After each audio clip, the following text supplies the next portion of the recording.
تو ایک تو مضبوط ایمان، دوسرا اعمال حسنہ، تیسرا خوف الہی، چوتھا فکر آخرت. یہ نبی پاک علیہ السلام نے لوگوں کے دلوں کے اندر ودیت کر دی چیزیں. من عمل صالحا من ذکر او انثی فهو مؤمن فلنحيينه حیاتا طیبہ. جو بھی تم میں نیک عمل کرے، چاہے مرد ہو چاہے عورت ہو، شرط ایک ہی ہے، ہو مومن. فلنحيينه حیاتا طیبہ. رب کہتا ہے ہم اسے پاکیزہ زندگی عطا فرما دیں گے. نبی کریم صلی اللہ تعالی علیہ وسلم نے ایک انتہائی سخت گیر معاشرے کے اندر انقلاب برپا کر دیا. ایسا معاشرہ جو بڑی گمراہی میں اور گمراہی کے گھٹا ٹوپ اندھیروں میں ڈوبا ہوا تھا، اس معاشرے کے لوگوں کو نبی پاک صلی اللہ علیہ وسلم نے مقتدا بنا دیا. کیسے بنایا؟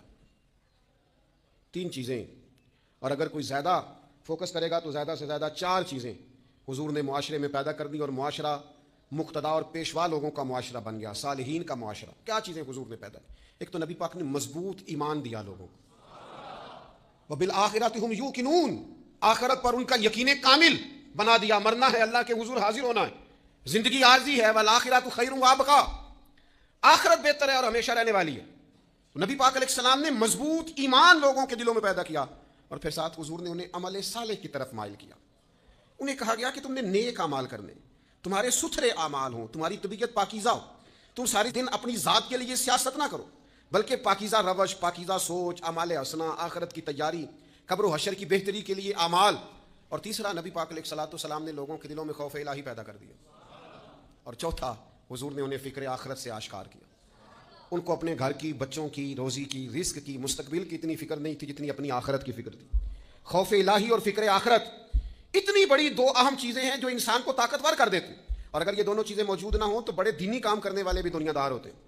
بہت سارے لوگ ہیں دین کا لیبل لگایا ہوتا ہے، دینی کام کر رہے ہوتے ہیں، لیکن اس کی بالکل اوٹ کے اندر چھپ کر وہ ساری دنیا داری کر رہے ہوتے ہیں. ان سے تو کئی دنیا دار اچھے ہوتے ہیں جن کے پاس لباس تو مذہب کا نہیں ہوتا، لیکن ان کا باطن سارا کا سارا اللہ رسول سے جڑا ہوا ہوتا ہے.